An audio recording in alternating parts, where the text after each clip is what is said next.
I was married to the prince consort for decades, a loving couple with children aplenty, until he was severely wounded on the battlefield, and his men risked their lives to bring him back to the capital to see me one last time.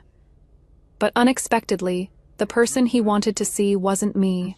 It was my imperial brother. He used his lifetime of military merits to beg for one favor.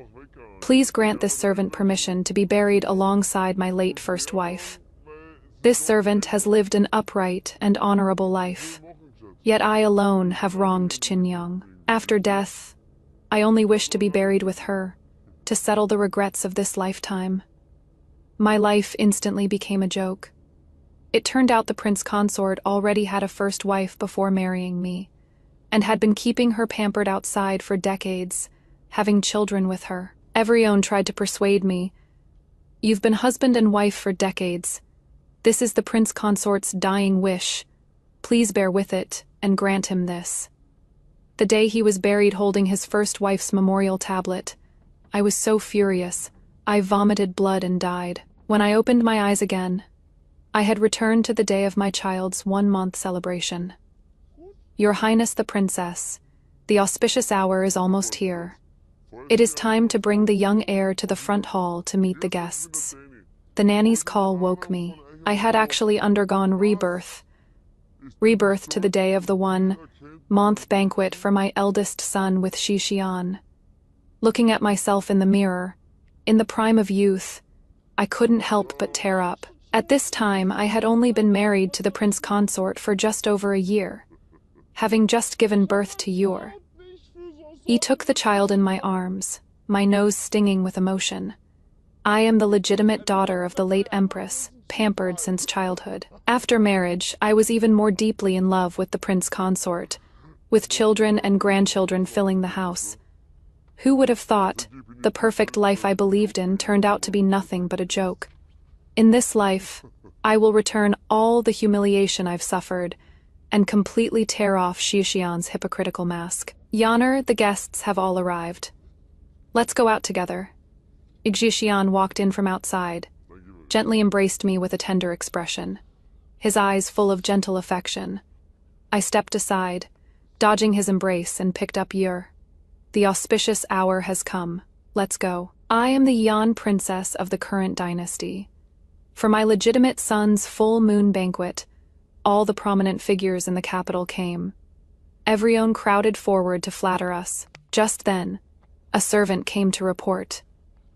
Your Highness, the shopkeeper from Longjin Tower has come to deliver the young lord's longevity lock. My eyes flickered, and I smiled slightly. Father Emperor bestowed a name upon Yuar, so I specially had someone make a golden lock so that Yuar would know his maternal grandfather's deep affection for him. Quickly, let them in. Evrione watched with envy. After all, the last time the Emperor personally bestowed a name was when the Crown Prince's eldest grandson was born. The golden lock was placed in a rosewood box and brought in. Under everyone's watchful eyes, I opened the box and took out the golden lock. Suddenly I frowned and let out a Ji Jingyan. Evrione's expressions changed. My wet nurse saw this and scolded harshly. How dare you? Call the shopkeeper over here. They even got the young heir's name wrong. That name was personally bestowed by His Majesty. Engraving it wrong is a capital offense. Xixian's expression changed drastically at once. I sneered coldly in my heart. In my past life, the characters on the golden lock were also wrong. Xixian hurriedly took it from my hands and went to find the shopkeeper on the spot, saying they had mixed up the goods, that there was a young master born on the same day as my son, also having his full month celebration today. Although I was angry at the time, I didn't take it to heart and just gave them a scolding. Only later did I find out that Shi Jingyan was the name of Qin Yang's eldest son. When Xixian discovered the golden lock had been delivered wrong, he became alarmed and sent them, mother and son, to his old family home in Qingzhou that very night. Thinking about it now, how could the shopkeeper possibly mix up a golden lock ordered by the princess's residence? Something so precious, there is only one possibility. Qinnyang did it on purpose.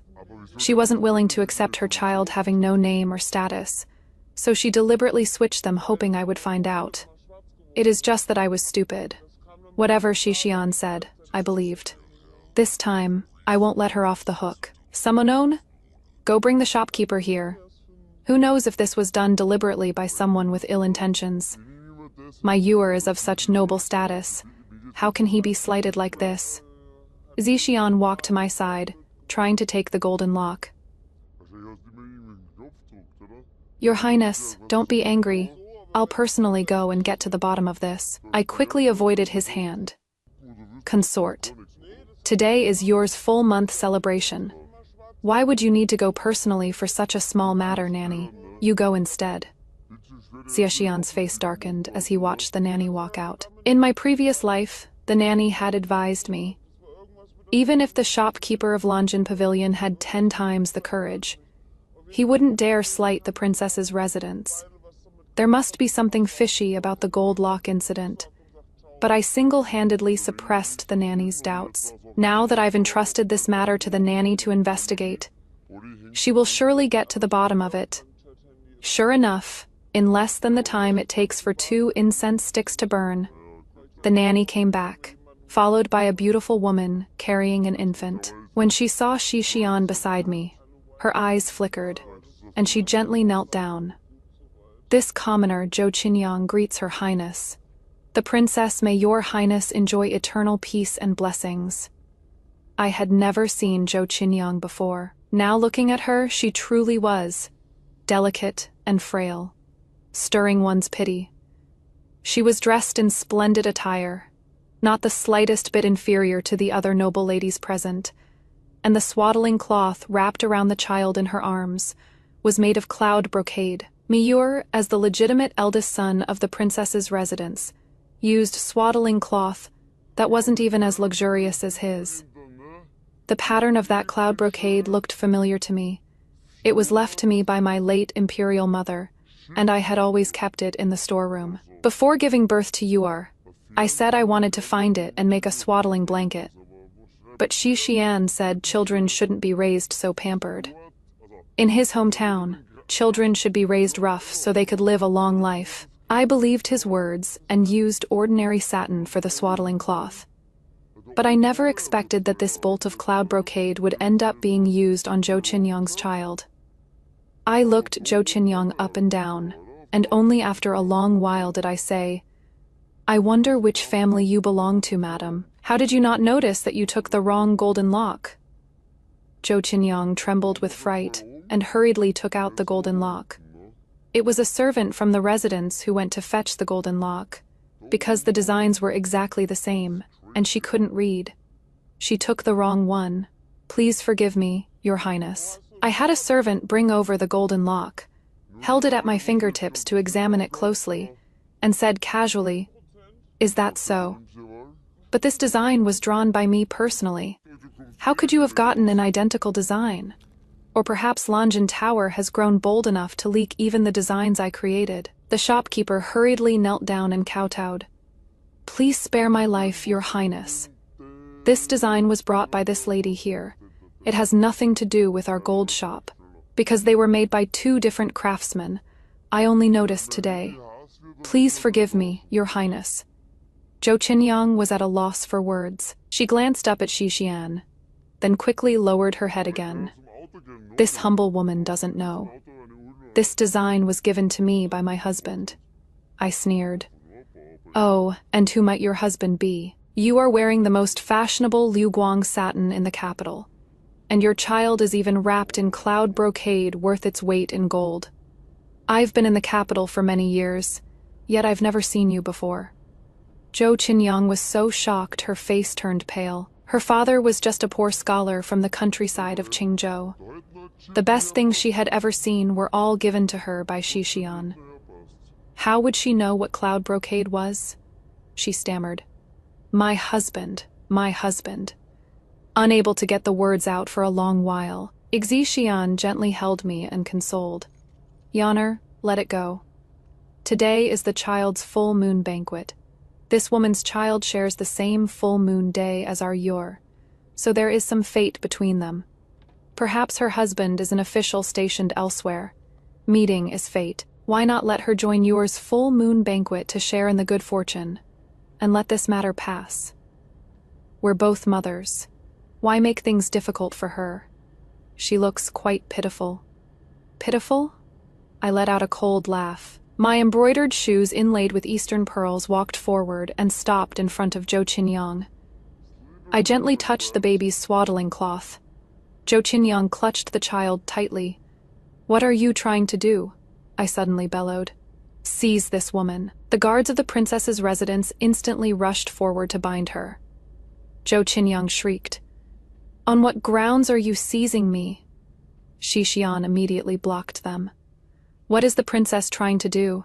She merely took the wrong gold lock. It is not like she committed some grave crime. Today is yours full moon banquet. Do you really want to see blood? Aren't you afraid of ruining the child's fortune?" With a slap, I turned around and slapped Xixian across the face. Princess Yan and her consort have always been deeply in love. Everyone in the capital knew this. Now that I suddenly made my move, everyone was stunned.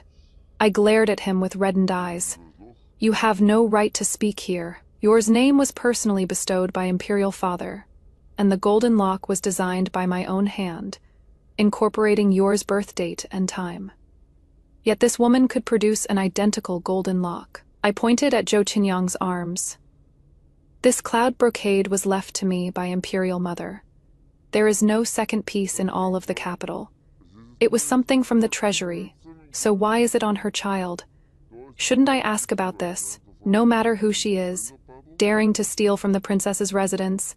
This princess will absolutely not let her off lightly.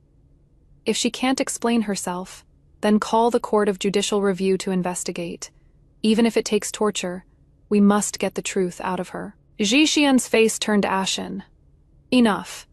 Today is yours full moon celebration. What are you doing shouting about beating and killing?"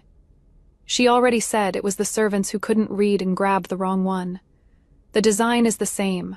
Perhaps Lanjin Tower accidentally leaked it. As for this cloud brocade swaddling cloth, although it is precious, there are so many similar fabrics throughout the world. You are being too arbitrary. Even though your highness is of noble birth, you still can't act willfully and arrest people at random. Xixian was fuming with exasperation, looking like he would protect Zhou Qinyang no matter what. My cousin, Princess Changel, couldn't contain her anger and spoke up on the spot. "Marquise Chenging, your words are mistaken. Stealing from the imperial family is a capital offense punishable by beheading. This woman's origins are unclear. She can't even say her husband's name. Yet she is dressed so lavishly, clearly suspicious. What is wrong with Imperial Sister having the Court of Judicial Review investigate?" The guests nodded one after another. Everyone present was from noble and prestigious families, all watching with keen interest. This woman doesn't dare say who her husband is. Could she be someone's kept mistress? It is possible. She is probably kept by some official on the side. But why would she steal from the princess's residence? My nanny picked up the 2 gold locks to compare them, then suddenly exclaimed, "Your Highness, this woman's husband is also surnamed Shi." The 2 gold locks were laid out, showing the engraved characters. One bore the formal name the emperor bestowed upon Yuer Shijing Xuan, and the other bore this child's name, Shijing Yan. Samanon exclaimed in shock. The same surname, the same generation character, and they even chose 2 such similar characters. Anyone who didn't know better would think they were brothers. Among the nobility in the capital, which other family is surnamed Xia, and also uses the Jing generation character, everyone exchanged glances. Among the court officials, there were those surnamed Shi, but only the prince consort had children with the Jing generation character. The prince consort was surnamed Shi. This child was surnamed Shi. The child's name shared the same Jing character as my son's name, identical gold locks, and even used the cloud brocade bestowed by the late empress from the princess's treasury. The answer was about to come out. Everyone present instantly fell silent. Zixian's expression grew uglier and uglier. I pretended not to notice and walked step by step up to Zhou Qinyang. If you won't speak, I'll have no choice but to charge you with stealing royal property. Guards seize her and send her to the Court of Judicial Review. Zhou Qinyang was roughly dragged to her feet. Tears rolled down her face like beads as she looked pitifully at Zixian, and the child in her arms started wailing loudly. "Stop," Zixian growled lowly. He turned to face me, looking somewhat guilty. "Yan, Qinyang is an old acquaintance of mine. She came to the capital some time ago, bringing her child alone to seek refuge with relatives. I felt sorry for her, so I took some things from the residence to give her. I didn't expect to mistakenly take your cloud brocade. It is all my fault." Zhou Qinyang was released. Her legs went weak, and she collapsed to her knees. Lang. I looked at the two of them mockingly. "So you are old acquaintances. Then that gold lock. Did you have it made for them, mother and son?" "What a coincidence. Her husband is also surnamed Shi." I pointed at the child in Zhou Qinyang's arms. "Shi Jingyan. That is so similar to our yours name. They could almost pass as real brothers." A smile hung at the corner of my lips as I looked kindly at Zhou Qinyang. "What a fate. You came to the capital all alone. Has your husband passed away? Since you are an old acquaintance of the prince consort, this princess can't bear to see you like this either. How about I arrange a marriage for you?" A few days ago, the noble consort dowager mentioned that her nephew just lost his wife and is looking for a fertile second wife. I think you are quite suitable. A madam immediately seized the opportunity and came over saying, "Your Highness truly has good taste. Earl Shukang is over 40, yet has no sons. This lady is beautiful and has given birth before. Once she marries in, having 2 children in 3 years won't be a problem." That is right. The Earl has no sons.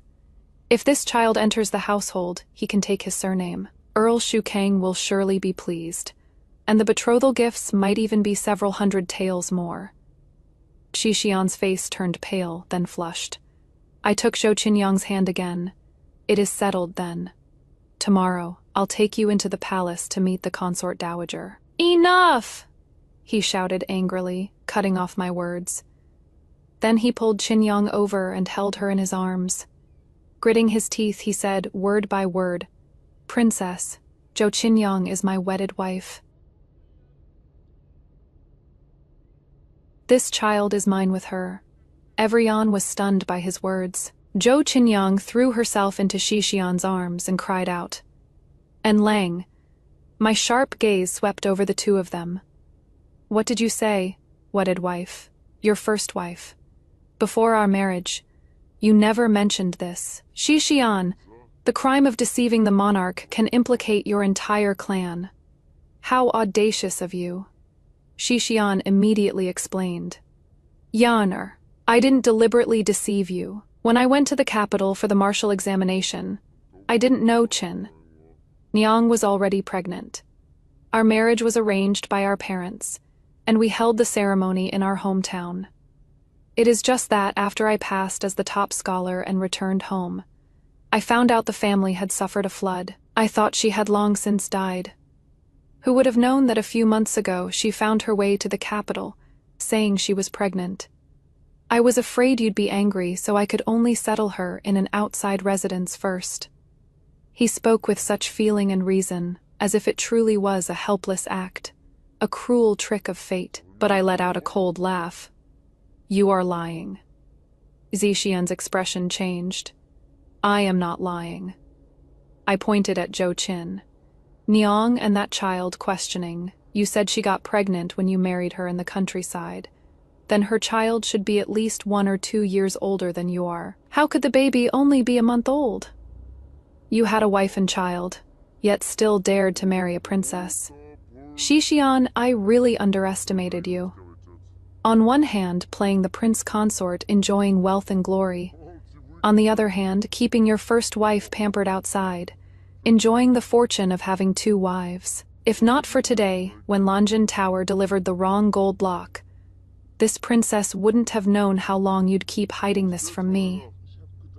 Jixian was cornered by me until he couldn't say a single word, his face flushed red, frozen in place. Seeing this, Zhou Qin Niang fell to her knees before me with a thud. Your Highness the Princess, and Lang and I truly love each other. I dare not ask for the position of legal wife, nor do I dare ask Lang to leave the princess. But Lang is after all the child's father. I can go without status, but the child is innocent. I just want the child to have a legitimate birth. I've always heard that the princess is a merciful person. Please show some kindness and allow us mother and son to enter the manor. Qin Niang doesn't dare to claim the position of legal wife and is willing to lower herself to a concubine. Would that be all right? I beg the princess to show mercy and give us mother and son a way to survive. Zhou Qin Niang kowtowed hard, drawing the attention of all the guests present. Xixian helped her up with heartache. Your Highness, even though you are a princess, you can't drive my legal wife to death. Now she is not fighting with you over status, and is willing to lower herself to a concubine. What more do you want from her? Just because you are a noble princess, does that mean you can be this domineering? I was almost laughing from anger at his shameless words. I took Yuer into my arms and looked at him coldly. You concealed your wife and deceived the royal family first. After marrying me, you rekindled your relationship with her and had children. Each and every one of these is enough to have you killed 100 times over. Since you cherish your legal wife so much, this princess shall grant your wish. I walked to the desk, picked up the brush, and casually wrote a letter of divorce, throwing it in front of him. Such a disloyal, unfaithful, treacherous person. How are you worthy of being this princess's prince consort? How are you worthy of being yours father? Xixian. From today onwards, our bond as husband and wife is over. From now on, all ties between us are severed. You are on your own. He looked at me in shock. Yonner, what are you saying? You want to divorce me? Just because my first wife found me? Because I won't do as you wish and drive her to death? You want to divorce me? If I really did as you wished, abandoning my first wife and my own flesh and blood for wealth and glory, that would make me unfit to be human. How have you become so vicious?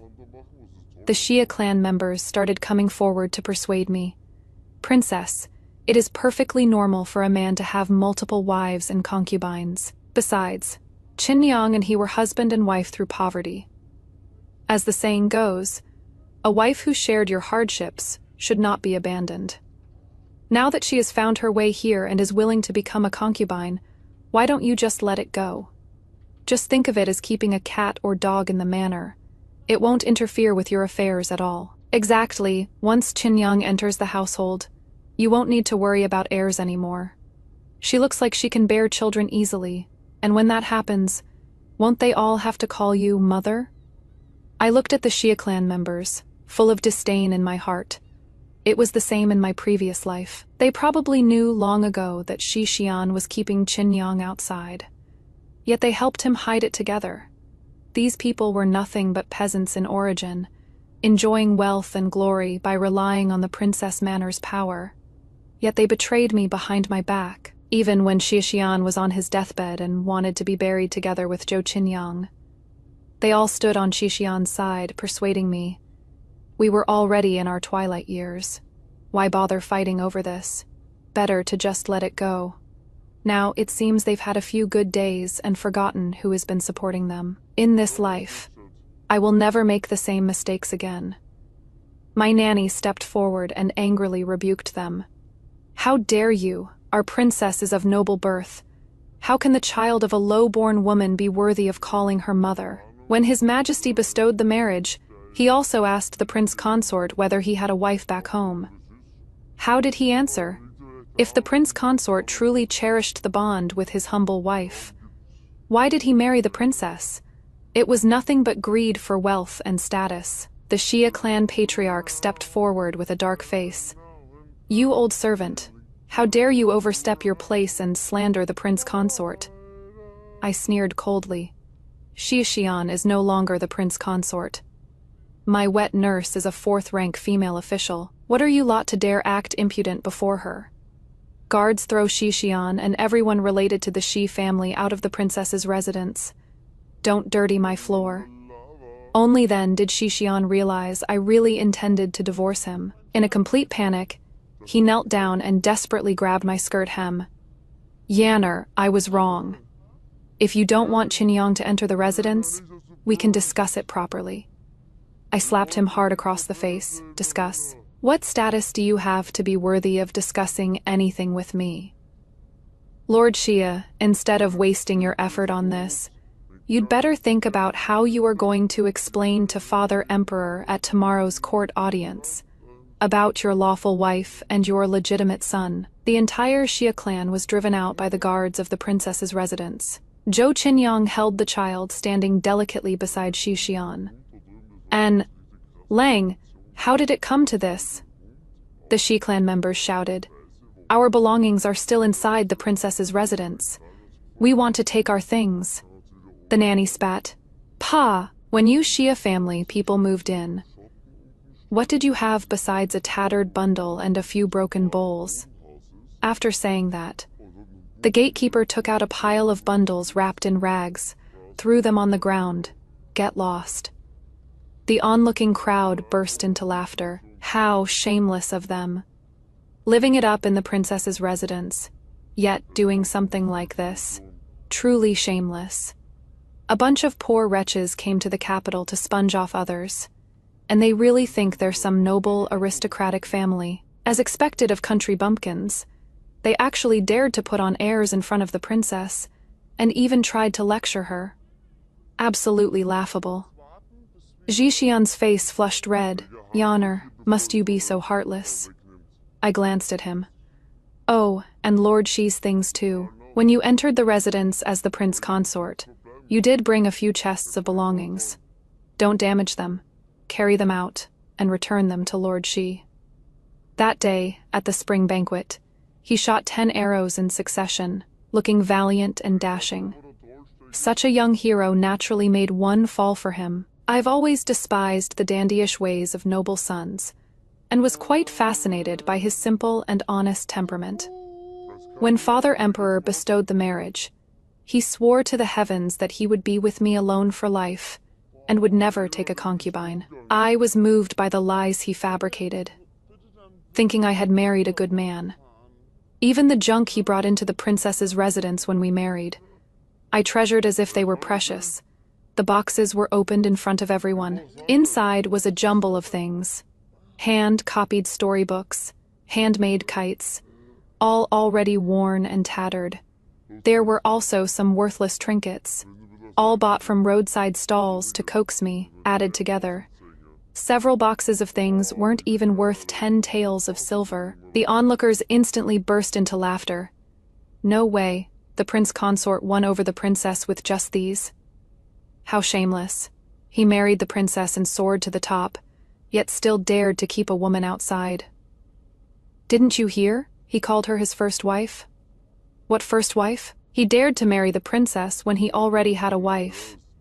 That is deceiving the emperor, a capital offense. The crowd chattered away, filled with righteous indignation. Since Xixian was no longer the prince consort, they were even more unrestrained in pointing and gossiping about him. Xixian was dragged out, still unwillingly shouting, "Princess, who doesn't know how deep our love as husband and wife is. Besides, you're as my child. How can you divorce me? Can you bear to let our child lose his father right after being born? He is the bloodline of my Xi family. Even if you divorce me, yours should come with me." I laughed. Xixian, having you as a father is already a burden for you, and you still dare to make demands. This princess married you, so you became a noble prince consort. This princess is disgusted with you, so you are nothing. I will report to Imperial Father and have your take my surname. After saying that, I took that golden lock and threw it directly at his face, considering it as fulfilling the last bit of father-son affection for your. This is a gift from this princess. Remember, today is the last day Yor will ever bear the surname Shai. From today onwards, he is called Xiao Yu, the legitimate grandson of the current emperor, imperial royalty, and has absolutely nothing to do with you, Shashayan. If you dare to involve him again, this princess will have your entire clan buried alongside. The gates of the princess manor slammed shut before him with a thunderous rumble, and along with it went all his fame and fortune. I held Yer tightly. In this life, I have finally gotten rid of Shishian. I want to see how, without the identity of prince consort, he will get close to the center of power, how he will rise through the ranks. Shishian and the Shi clan members were driven out of the princess manor. Standing, the clan head stamped his feet. Xian, how could you and Qin Niang make a scene in front of the princess? Now that the princess is angry and has divorced her husband, what are we going to do? Xian furrowed his brow. No matter, the princess loves me deeply. It is just momentary anger. In a couple of days, I'll coax her again. At worst, I'll have Qin Niang fake her death and escape to go live in our hometown. It is just that Qin Niang and my Yanner will have to suffer some grievances. After saying this, he lovingly held Qin Niang and the child in his arms. The hidden guards watching them from outside the residence reported every word of this to me. I let out a cold snort. In my past life, I was just that foolish, wholeheartedly devoted to Shishian, paving his path to success, elevating the Shi family from country bumpkins to new nobility in the capital. I wanted to see how the Shi family would view Shishian, the one who started all this, after losing their promising future and wealth. Xixian brought Qin Niang and the clan members temporarily back to the courtyard where she was kept. Because Qin Niang was secretly kept in the capital, the rented courtyard was extremely small. It was just right for a family of 3 plus a few servant women. But now, with over a dozen households suddenly moving in, there wasn't even room to set foot in the entire courtyard. The Xia clan patriarch sighed deeply. Xian is really foolish. That is the princess we're talking about. How could he do such a foolish thing for a mere Qin Niang? Auntie pursed her lips. How could it just happen to be so coincidental? How could 2 locks be sent wrong? Why do I feel something's off? Could she have done it on purpose, not content with living in this courtyard for the rest of her life? So she deliberately let the princess find out, hoping to enter the household as a concubine? How can she be so selfish? Isn't this cutting off our Shi family's future? Patriarch, this won't do.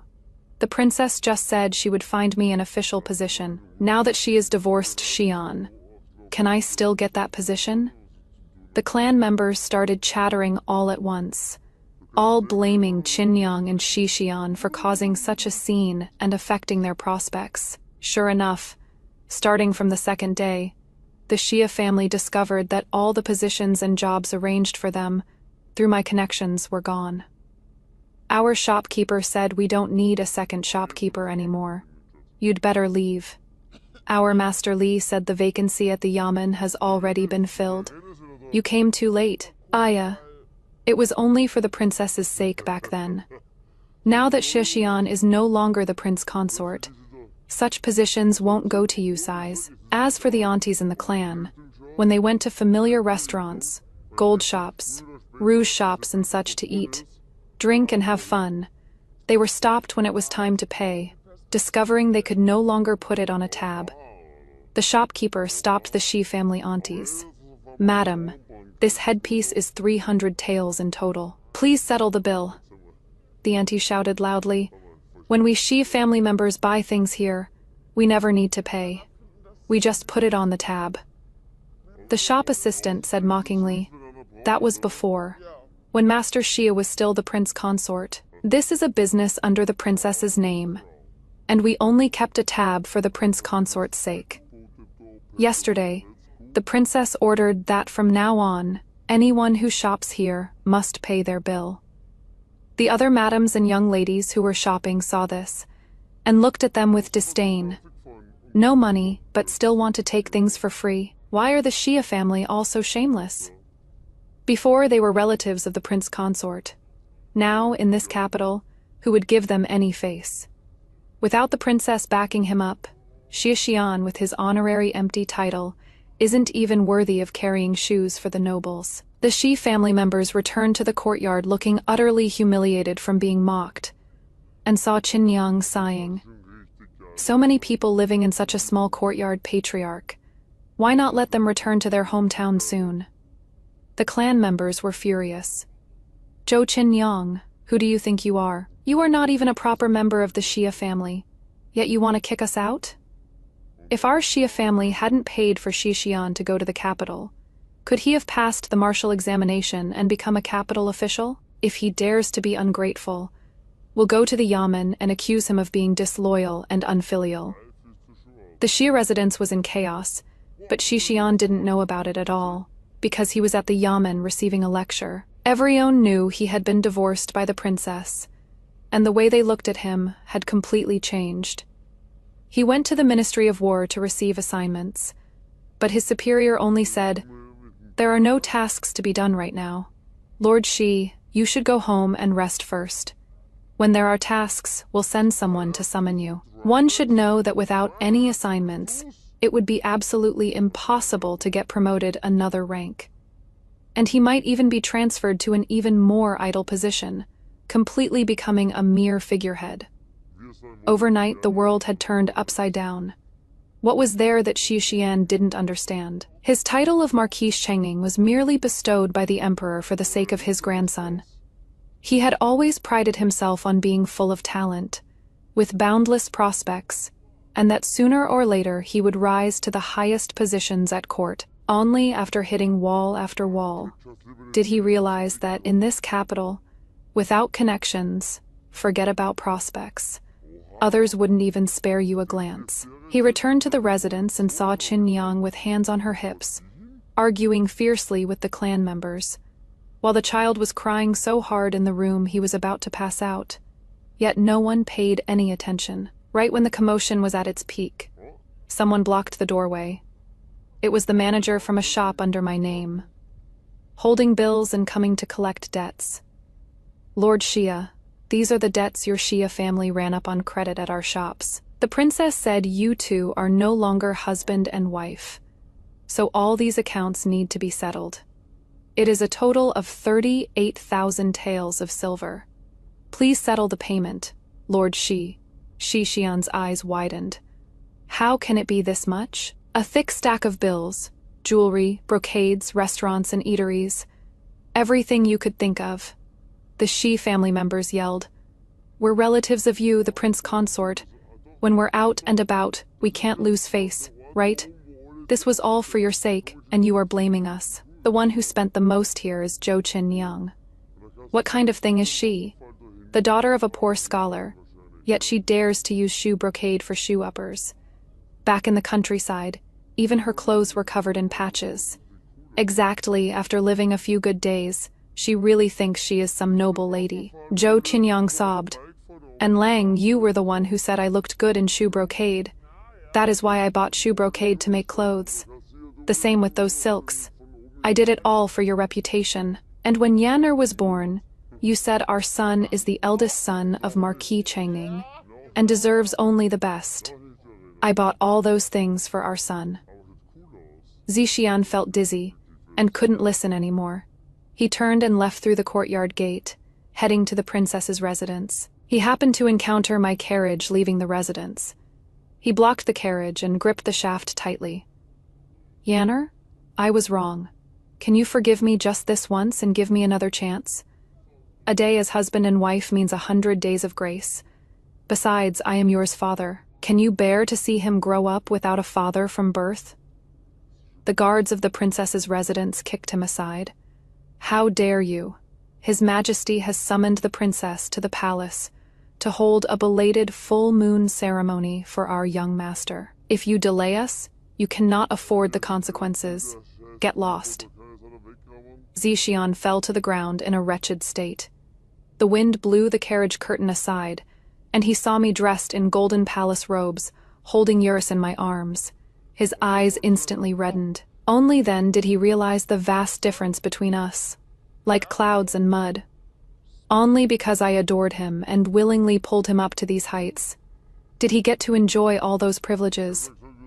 Xixian's face turned pale as he slumped to the ground. He finally understood that his connection to the imperial family had been completely severed the moment that divorce letter landed yesterday. He struggled and shouted, "Princess, I truly know I was wrong. I shouldn't have deceived you, and I shouldn't have married Qin Yang. If you don't want to see them mother and child, I'll send Qin Yang and the child away. Never let them return to the capital. All right? I'll never see them again in this lifetime. We'll only have Yor as our only child. I promise I won't take concubines, won't have illegitimate sons. I'll only stay by you and our child. All right? As long as you forgive me this once, Yanner. Didn't you say you wanted to be with me as one pair for a lifetime? In my previous life, he would rather die than be apart from Qin Yang, sharing the same quilt in life and the same grave in death. Now, in merely one day's time, he couldn't wait to send Qin Yang and her child away. I let out a cold, mocking laugh, gently lifted the curtain, and saw Zhou Qinyang hiding in the corner. To make me forgive you, you'd rather never see them again in this life? Xian seemed to have made up his mind, nodding eagerly. Your Highness, I swear, I'll handle it cleanly. There will no longer be Zhou Qinyang and her child in this world. When she had just arrived in the capital, I only slept with her for one night. How could she so conveniently get pregnant? Who knows if it is even mine, Princess? Rest assured, I guarantee I'll make them disappear without a trace. I chuckled lightly. She is your first wife. Aren't you afraid of people poking your spine behind your back? Zixian shook his head. Back during the flood, she was swept away. They say someone rescued her, but who knows what she went through during those several months in between. Perhaps she lost her virtue long ago. Otherwise, how could a weak woman like her find her way to the capital? Some wild man must have helped her. And, Lang, what are you saying? Are you abandoning us, mother and child? For the sake of wealth and glory, you'd actually slander me for having an affair with another man. Are you even human? Zhou Qinyang held the child, standing behind Xixian with a pale face. Xixian shoved her away. If you hadn't deliberately taken the wrong golden lock, how could today's incident have happened? You've harmed me to this extent, and you still have the nerve to speak. Zhou Qinyang retreated step by step. And, Lang, how could you become so heartless just to be the prince consort? If you don't become the prince consort, we can return to our hometown. Our family can still live well, just like before. Xixian screamed, cutting her off. Before, I worked so hard to get to where I am, and you want me to go back to the countryside. It is all because of you, you fool, that I am ruined. Today, I'll write you a divorce letter. The child isn't mine either. Get out of here right now. Zhou Qinyang stared at him in disbelief, shaking her head, and burst into laughter. Zixian, back then, I sold the family's farmland to send you to the capital for the imperial examination. Once you rose to success, you turned around and forgot about me, marrying the princess. Later, when we reunited, you said you'd let me into the princess's residence, that you'd give us mother and child a proper status. Yet in just one short day, you've become this heartless, wanting to take our lives. You want to abandon us and go back to being your prince consort. Absolutely impossible. She laughed maniacally, suddenly lifted the child and slammed them hard onto the ground, causing screams from the surrounding crowd. Xixian was splattered with blood, frozen in shock, while Zhou Qinyang stepped through the blood to stand before him, pulled out the golden hairpin from her head, and viciously stabbed it toward his neck. My dear Xia, we are husband and wife bound since youth. How could we ever be separated? Xixian, covered in blood, wanted to turn back and look at me, but found that the princess's carriage had long since driven away. The next day, inside the princess's residence, I held Yor as I received the imperial decree with gratitude. Father Emperor had just conferred upon him the title of Commandery Prince. Everyone came to offer congratulations, and the nanny whispered in my ear, "Your Highness, Shixian isn't dead, but he will be soon. He says he wants to see you one last time." The royal family's punishment for the Shi clan's crime of deceiving the emperor had already been handed down. He was stripped of his noble title, but due to his severe injuries, could only lie in prison. I looked at the child in my arms and shook my head. "I won't see him." Then I asked, "What about the others?" For the Xia family's crime of deceiving the emperor, the entire clan has been sentenced to exile 3,000 li away. As for that Zhou Qinyang, for committing murder in the street, she has already been sentenced to beheading. When everything had settled, for your sake, I had someone collect Shixian's remains and had him buried together with Zhou Qinyang and that child. In his past life, he pampered Zhou Qinyang for decades, deeply devoted to her for a lifetime. And in the end, he'd rather die just to be buried together with her. In this life, this princess shall grant their wish, together in life and death, never to be separated.